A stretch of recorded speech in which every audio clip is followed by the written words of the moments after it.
Da Piazza Bra in bus fino alla stazione di Verona Porta Nuova, 1 ora e un quarto di treno, e poi in vaporetto fino in Piazza San Marco e magari poi a Burano. Ma anche all'opposto, da Venezia a Santa Lucia verso una Verona da girare in bicicletta per tutta una giornata, con un unico biglietto integrato che comprende tutti i mezzi pubblici, bike sharing compresa. Verona e Venezia sono le due città più popolose e i due territori che fanno da soli praticamente l'80% dei 71 milioni di turisti che arrivano in Veneto tutti gli anni, e quello che stiamo facendo è proprio per fare in modo che si dia sempre più la possibilità ai turisti che vengono nelle nostre città di starci,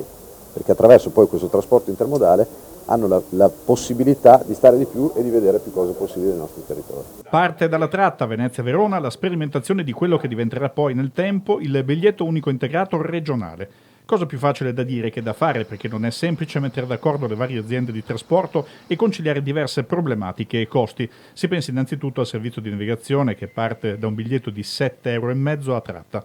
Sotto il coordinamento della Regione Veneto inizia dunque una nuova era composta al momento da 5 tratte dal diverso costo. Il Daily Pass per Venezia, il più complesso, offre con un unico ticket da Vidimare a ogni cambio di mezzo i transiti su bus, people mover e vaporetti a 21 euro. Quello di Verona, completo di bici in sharing, 7,5 euro, Mestre invece a 5 euro. Risparmi dal 14 al 20% che lievitano al 31 e 36% per il pass giornalieri che aggiungono il collegamento tra Verona e Venezia o Mestre in treno. Comodità e risparmio competitivo anche per chi volesse spostarsi fra le due città evitando l'uso dell'auto propria. La semplificazione per un cliente, un turista, un ospite, semplicemente di poter acquistare anche da remoto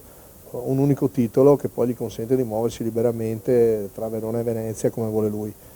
Può essere anche un ottimo strumento di vendita anche per gli operatori, per gli alberghi, per gli hotel sia di Verona ma anche gli altri di Vicenza, di Padova, perché non è detto che poi il turista possa magari proprio risiedere lì e decidere alternativamente di andare a Verona o Venezia. 6 mesi di sperimentazione, controllo soprattutto dei flussi nell'estate e poi il passo successivo immediato? Allora, analizzare i dati, perché noi abbiamo bisogno di fatto di creare una banca dati, di raccogliere le abitudini degli utenti, capire gli utenti come si muovono all'interno di queste due città e per raggiungere queste due città dall'una all'altra, e poi una volta raccolti tutti i dati li esamineremo, ma l'obiettivo è che questa piattaforma MAS, che adesso è limitata a queste due città con il collegamento ferroviario attraverso Trenitalia,